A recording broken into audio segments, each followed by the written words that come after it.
Only a 3. Yeah. Hey, internet, how's it going? It's been a very fun time here in the world for everybody, I guess, because of, you know, a virus going around. I've got great, just great quarantine facial hair. Really, I was hoping that this would give me the opportunity to just grow like a giant beard, just, fucking full lumberjack style. Did not work out, sadly. So it turns out I'm just not the type of person who's able to grow a beard. But I stuck at home. My wife is at work because some places still got to stay open, I guess. And I'm super bored. So I thought it'd be fun because I've done videos on this channel. Now, not recently. I'll say I don't think either of us have really done anything recently on this channel. Let me just take a sip of that. But I was super bored, and I thought a fun way to kind of kill the time would be to talk about Dungeons and Dragons because I really enjoy Dungeons and Dragons, and Dungeons and Dragons is a whole heck of a lot of fun. So that'd be fun for me personally, as kind of the dungeon master of, not as kind of, as literally the dungeon master for this game, to go back and just start recapping and talking about the campaign so far, going back to the beginning and just talking about things that have happened, where, how we got to where we currently are now. This is mostly really to entertain myself and to kind of keep track of things. And so, yeah, it's going to be fun. It's going to be a good time for the nobody that's probably going to show up. So it's cool. I mean, this makes me feel like less like I'm going crazy. Talking to a camera instead of just talking to myself walking around the house. So, it's a little bit of therapy, I think, for me as well, rather than just, content for the people. I'm going to take another sip of this sweet tea. Delicious, very sweet. So, the campaign started with Waterdeep Dragon Heist. So, if anyone knows anything about Dungeons and Dragons, Dragon Heist came out about, let me do my research. It was last year, right? They've been releasing a lot of books. Published December 2018. So no, it was not last year. It was the year before last year. So wow, they've released a lot of books in the last couple of years. But Waterdeep Dragon Heist came out 2018, and that was one of the books around the time when I was really starting to. Yeah, I mean, I've been watching Dungeons and Dragons content and been looking at stuff, but this is the time for when I felt, hey, let's focus. There we go. I can maybe do this, and I can maybe have some fun. So I bought the book, and I kind of threw out some tweets on the internet and found my group, a couple of people that I thought would be interested, and I was pretty right. They were. And we started with Dragon Heist. So the basic premise of Waterdeep Dragon Heist is that, guess what? You're in the city of Waterdeep. Well, holy shit, isn't that crazy?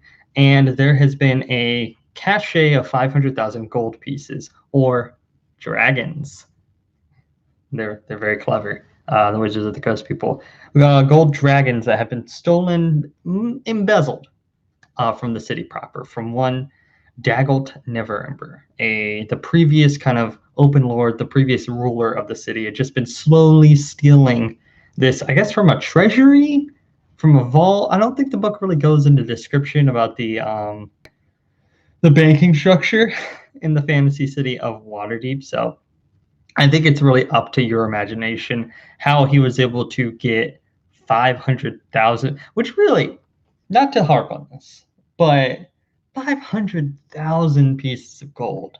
It's a lot of gold. Like, I don't know. It's just like, how was he moving this stuff? How is he getting it? Because it's like in an underground vault.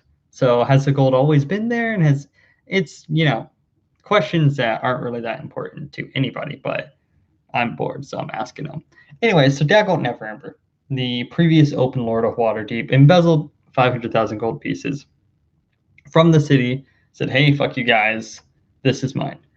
He was found out, they kicked him out of the city, and now there's a hunt for all of these different factions, these different groups within the city are trying to get the information to find out where this cache of gold is. And that's the basic premise. That's the basic plot of the adventure, is that you are a bunch of adventurers who stumble into this this game of sorts, this web of intrigue, and you are supposed to ally or go against certain factions and find the cache of gold.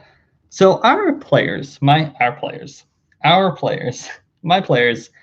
created. I had 4 people playing this game. The first, well, not the first, but 4 players, 4 PCs. There is Quick, the Tiefling. At this point, she was just a Tiefling sorcerer. We have Harvey, Birdman Whoosh, the Aarakocra Rogue. We have Sundry, who's an High Elf, a Paladin.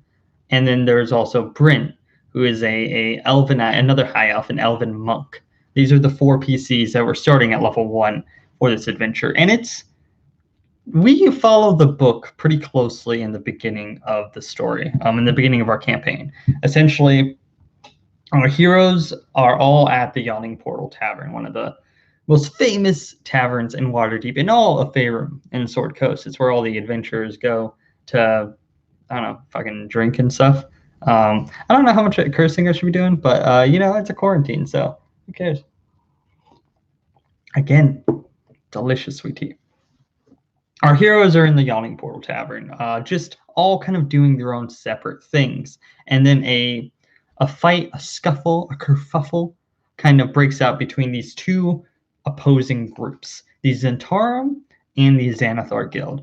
Now, the Zentarum are more like mercenaries. They're more like swords for hire.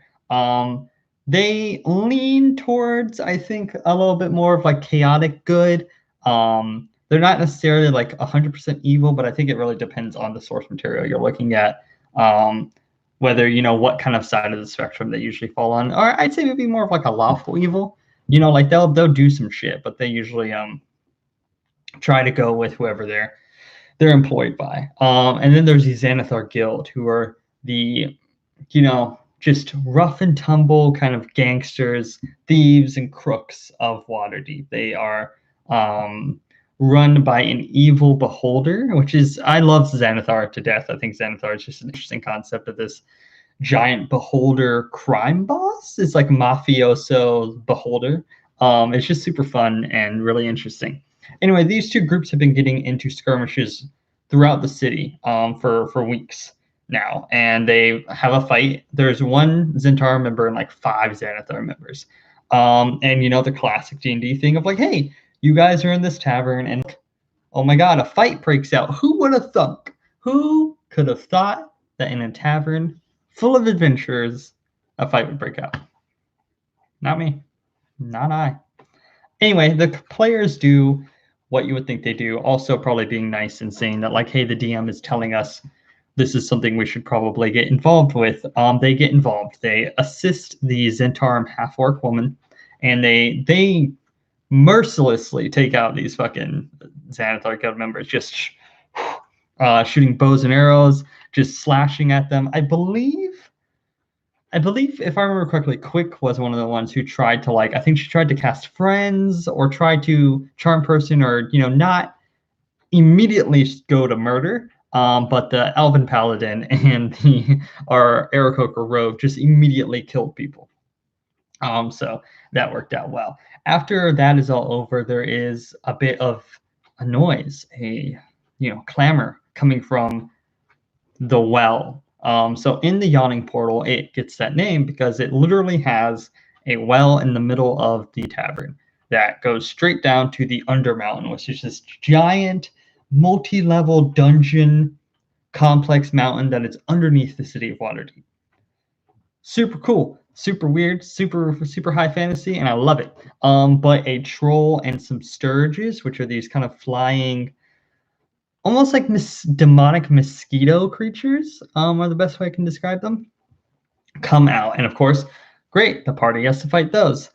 It goes about as well as you would expect, by meaning one of the players rolls a natural 1 and accidentally stabs himself and falls off of the ceiling and just it goes unconscious. That was Harvey, our Aarakocra rogue, because these sturges, what they do is that they connect and they start sucking your blood because they're like mosquito creatures. So when he says he's going to go stab one and you roll a natural one, like a critical failure, I kind of have to honor the critical failure. So I made him stab himself. And he was already low on health and went down and then fell off of the balcony. The beams, the support beams, I guess I should say, that he was on, because he's a birdman, so he's gonna fly, and he flies a lot, all the time, constantly. And so it's fun to plan encounters around a character who can fly. That's my fault though. It's fun. I like doing kind of diverse, interesting combat encounters anyway. So they defeat the creatures, and then Volothamp Gedar, this very affluent writer, who's a very famous writer, comes up to the party. Is like, "Hey, yo, what's up?" That's not the voice I did for Volo at all, but essentially goes, "Hey, you're adventurers. I just saw you do some cool shit. My friend is missing. My friend by the name of Floon Bragmar is missing. Could you help me find him? I last was drinking with him the night before last, and then I haven't seen him since." And this is where we start to deviate a little tiny bit from the book. I don't know if it was vibes that the PCs were picking up on, or maybe just how I described it, but immediately it was like, oh, Volo and Floon are in a relationship. Nothing in the book says that. I didn't plan on it happening, but immediately they picked up on that if I was putting that out, and it just became canon.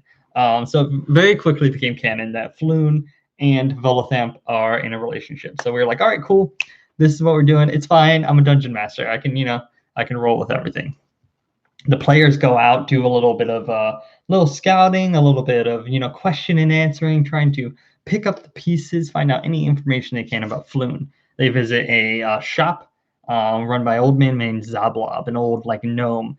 This is a weird shop of like an eccentricity shop, like kind of a not like a flea market, but like an oddities shop. All of the items are purple, and they have like a great interaction with the shopkeeper, and they actually get a purple cloak from him, which is funny because that cloak kind of followed the characters for a very long time in the campaign.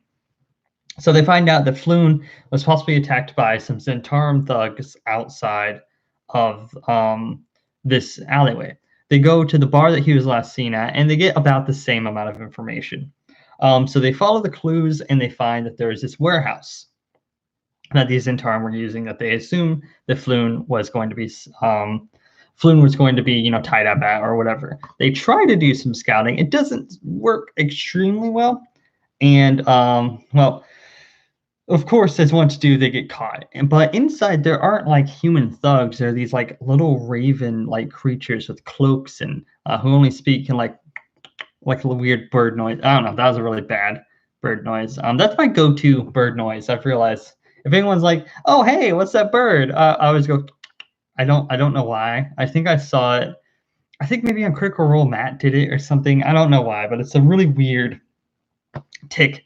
That I just like, birds sound like this, not like a cacaw or anything like that. No, they go weird. Voices are also very bad. Anyway, so my players don't complain that much. So that's nice. So there are these kinku, these weird raven-like creatures. Quick decides I'm gonna disguise myself to look like a kinku. Disguise self doesn't change your height, so she goes in there like a really tall kinku. Sorry, it's just funny. It's classic D&D. It's like, oh, I'm going to change myself to look like these people. Okay, they're like 3-4 feet tall, and you're like 5'4", 5. I think I don't remember. I don't know how tall Quick is actually, but I assume Quick's like 5 foot something.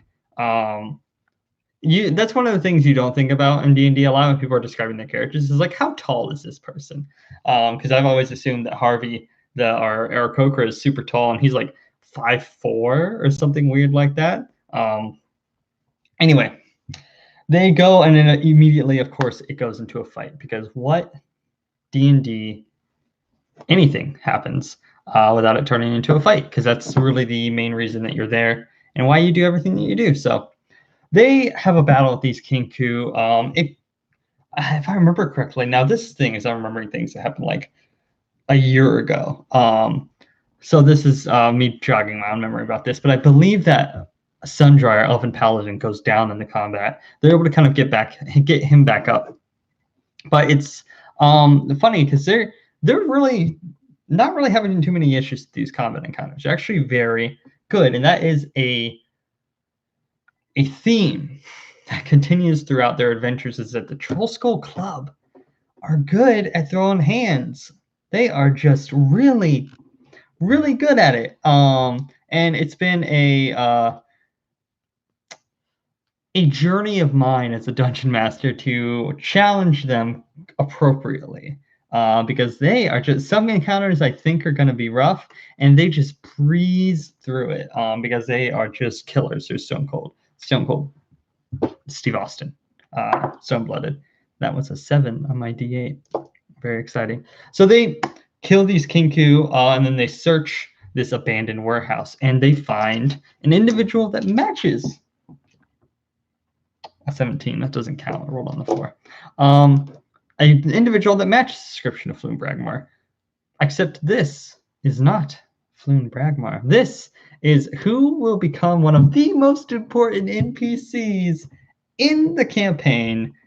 That's right, Rainier Neverember, the black sheep of Waterdeep, the Forgotten Son.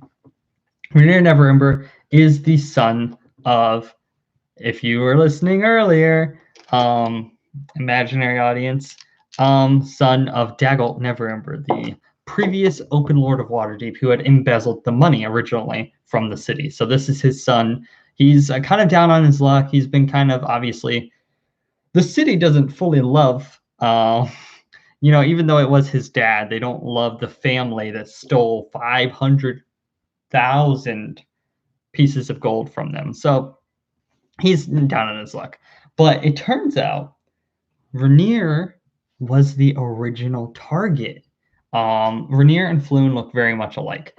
And this is also where I do another thing, that vibes that I put out. I think I put out a lot of romantic vibes for my NPCs, I guess. Because, again, did not originally plan for this.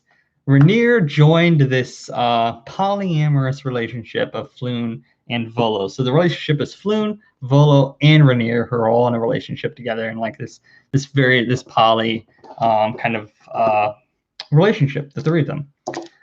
I didn't plan for it. It just kind of happens. This D&D, though, that's being Dungeon Master.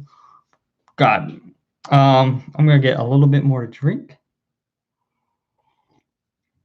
We're literally just in like the first, three or four sessions, probably 3 sessions. It's been almost 20 minutes, so we'll see if I even finish catching up all the way to where we are now. But hey, I'm entertained, so that's all that really matters. Rainier Neverember, back on hand. Rainier Neverember is part of this polyamorous relationship, but he was the original target. It turns out that him and Floon actually look very similar. Who would have thunk? They're both redheads.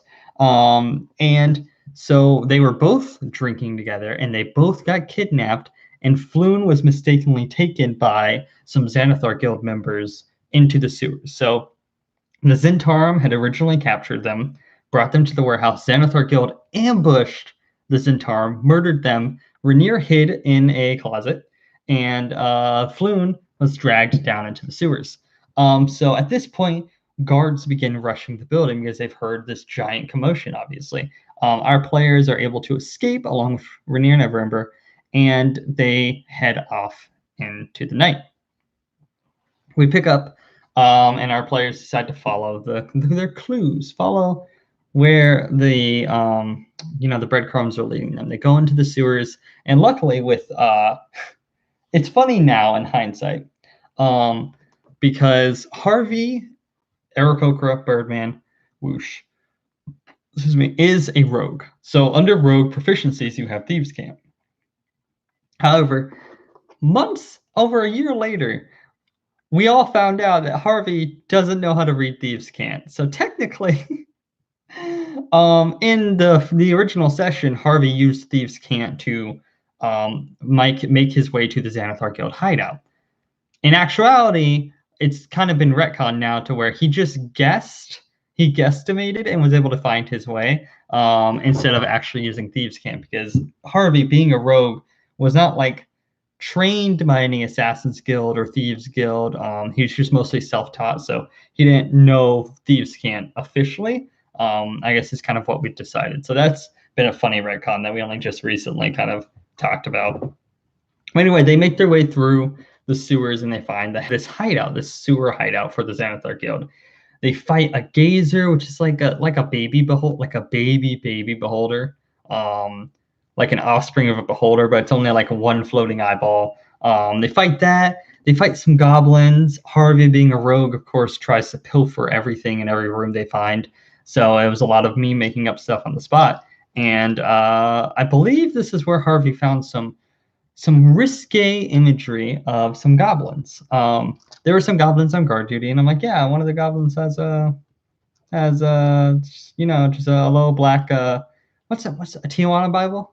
I think that's the phrasing. Goblin Tijuana Bible, so that was so dumb. So they find that, they continue their way, and this is where we get the first kind of hints of backstory, because they go into one room and they fight a Dorgar, who are in D&D mythology. They're like it's weird, complicated, like very annoying, like because in D&D mythology, Dorgar and like Drow are like evil dwarves and evil elves, but they're like purplish, dark-skinned, and so there's a lot of weird racial implications about like, oh, hey, they're bad and evil because they are darker skinned than us. Super annoying and like weird, and I don't like it. So for my like kind of perspective, I had kind of changed the Dorgar to be more of like they are like molten rock and lava creatures. Like they're like they're like created by an evil dwarven god of like made out of like forges of these creatures, and they're and that's to try to like skirt around some of the like implications of like they're just dark dwarves and that makes them bad. It's like, no, well, maybe these are less like dwarves and they're more like creatures that are were created from just trying to homebrew some stuff that makes it seem less shitty. So that is where we get the first hint of backstory, though, because Quick, our tiefling sorcerer, sees this Dorgar and completely goes like almost catatonic, because a little flashback back in her backstory. She lived in a little farmhouse with her wife and two children, twin children. One day she's off going on an adventure, and she comes back and her house is burned down, and her family's gone. And so the last thing that she saw before she was like knocked out was Dorgar, like, canvassing the remains of her home. And that's the only kind of lead that she has on what happened to her family is these Dorgar. Is that Dorgar burned down her home, killed them. She assumes that they're dead, that these Dorgar probably killed them. So that was kind of fun because it was early on in the story, but I was able to kind of tie in some backstory into encounters that were already planned. Because we're still using the Dragon Heist book, so a lot of the encounters are already pre-planned of like, all right, they go into this room, there's a Dorgar, and there's this guy. So it was fun to be able to take that, but then still wrap it into the character's backstory. They make their way, firebolt, arrow, dagger, whatever, longsword.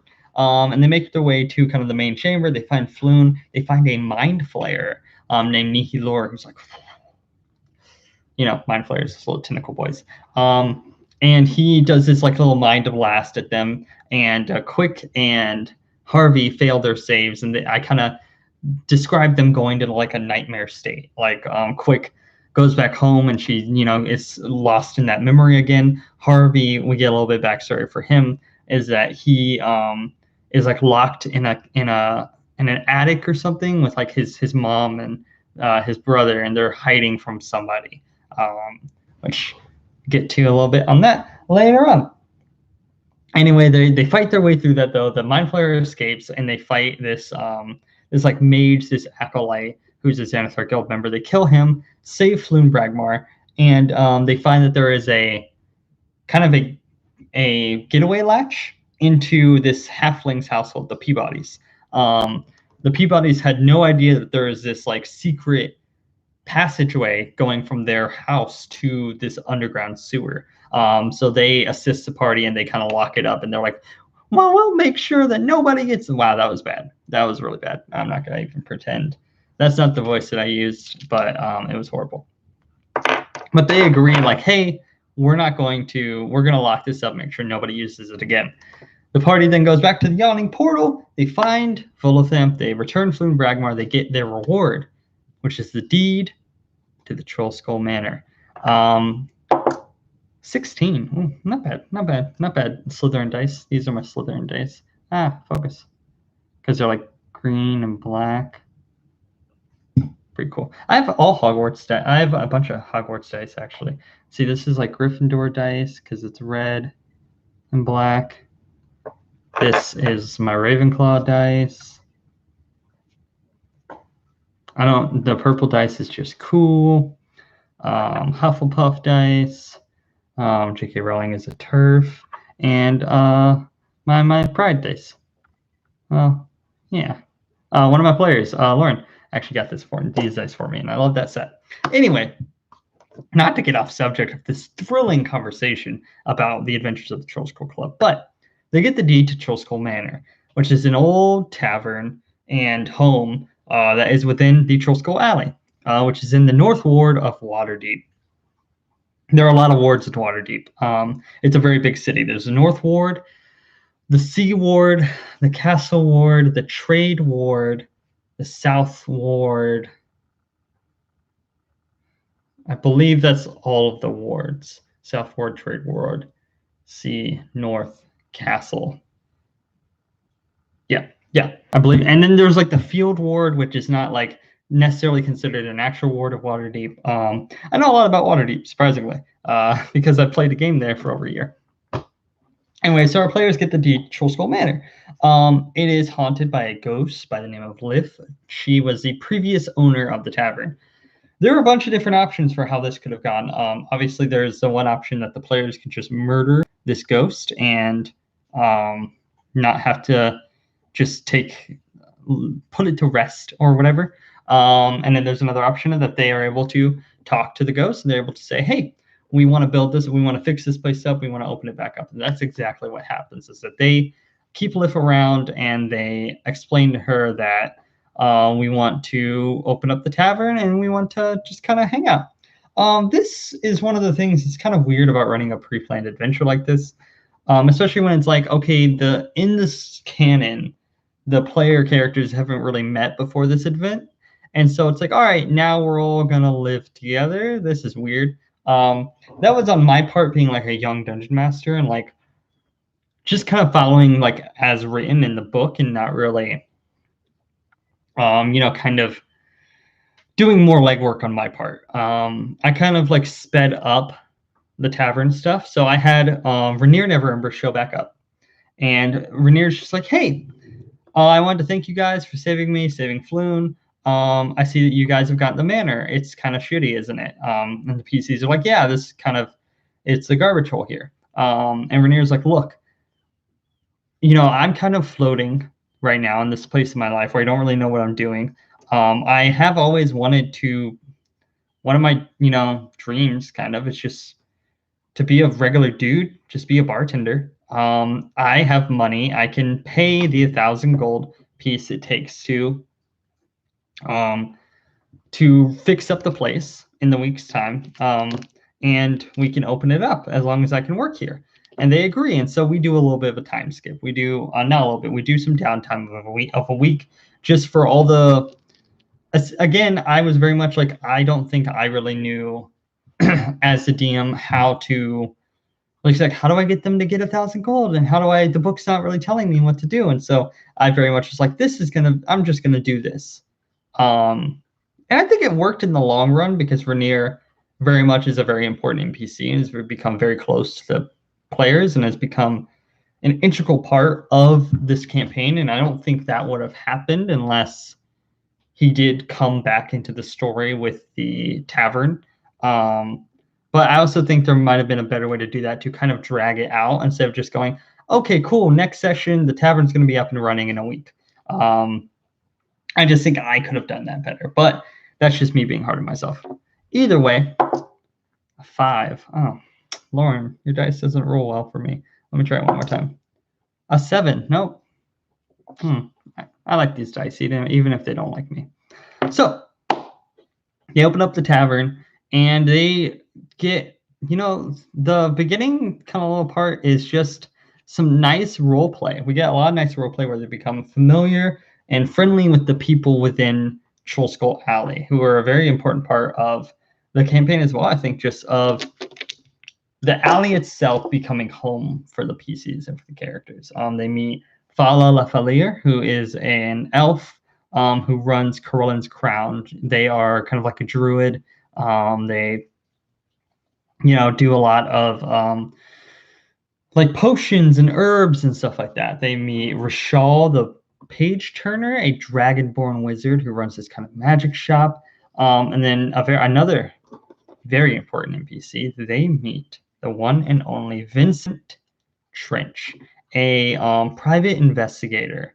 And I loved role-playing Vincent Trench. Vincent Trench is very much he's very much like a guy who's seen too many noir films. He wants to be, wow, I just blanked on any noir like detective at all. That goes to show where my brain's at right now. I was gonna say like Bugsy Malone, but I'm like, no, that's not. No, who am I thinking about? I'm thinking of like the Maltese Falcon. Like, I can think of the movie, but I can't think of any of the names at all. But he's seen way too many noir detective films, and so he's very much like looking out his window and smoking his pipe, and he's just like, it all changed when the dame walked in. That type of individual, narrating his own scenes and stuff. And him and Harvey just hit it off immediately. They are thick as thieves. And Harvey kind of becomes his apprentice, of kind of learning, the tricks and trade of kind of the private investigator's way. We do a little bit of that. We get a little bit of information about the characters and their relationships now with these new people. And then there is the fireball incident, where there's a fireball that that wasn't horrible. I think it could have been better, but that wasn't a horrible fireball noise. Where a fireball goes off. Oh my God, it goes off in the alley. What are they going to do? The players are all scrambling around trying to figure out what's happening. They go out there, they do a little bit of investigating and find out that this individual was here to possibly see the player characters or Rainier Neverember. And he was trying to return a eye. And this is where I talk a little bit about where I deviate from the Dragon Heist story. So the Dragon Heist story is very much like there is this object called the Stone of Galore. It is an object that allows you to find where it's the MacGuffin of the whole adventure. To be able to find out where the gold is, you need the Eye of Galore. But literally the entire adventure is just the eye hopping from person to person. And I was like, I found this thing called the Alexandrian Remakes of Dragon Heist, which says, hey, this is a way to incorporate all of the different factions that are within the game, because originally the book wants you to choose one faction as the bad guys: the Xanathar Guild, the Brigand Art, the Zentarum, the Castellanters. I think it's just the 4. Yeah. You choose between them. And this Alexandrian Remix is like, hey, this is a way to incorporate all of those factions to make it a more fleshed out story. And so the idea was, yes, there's this object on a Stone of Galore, but the object has 3 eyes, and the eyes are with different factions. And so what the players have to do is find the eyes, put them with the stone, so that they can then, it essentially gives you more MacGuffins, but it allows you more, flexibility with where the story goes and where the characters kind of continue on.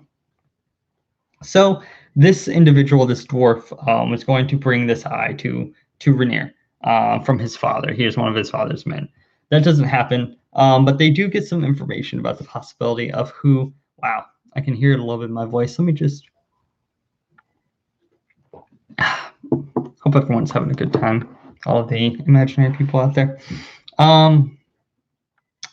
Continuation of the story. Yes, so they find out that somebody made this fireball happen. Obviously, fireballs don't just happen out of midair. They find out that it was a nimble ray, which is like a automaton, kind of like a construct. And so they do some digging around and they find out there is an individual who makes it his business to sell these to lots of people. This is an individual by the name of Zordaz Zord. He is the proprietor of the, oh my God, what? The Sea Maidens Fair. I didn't even have to look it up. The Sea Maidens Fair, which is this kind of traveling carnival circus that is in town currently in Waterdeep. So the players make their way towards the Sea Maidens Fair to have a discussion with Zordaz Zord. They talk with him, and there's something up, but they're not 100% sure. My computer's about to go dead. Do I stop here or do I continue going? You know, I think 30, almost 40 minutes. I think that's probably a good amount of time. So this is going to be like a part 1. Maybe I'll do a couple more, another part 2 or part 3, something later. But I feel like this is a pretty good stopping point, especially because we're only like a third of the way through Dragon. Oh, well, like we're like 3 chapters into Dragon Heist. Yeah, there's a lot that happens. So the player characters go to the dock ward to meet Zordaz Zord and the Sea Maidens Fair to find out about this nimble ray, this automaton that released the fireball and probably grabbed one of the Eyes of Galore. And that's where we're going to stop for today in our Troll Skull Club campaign so far story. So this has been fun. This really killed a lot of time for me and allowed me to not be super bored around the house. Just remember, everybody, wash your hands. Self-isolation is good. Stay home and talk about Dungeons and Dragons, because it's the best game ever. Anyway, I will see you all later.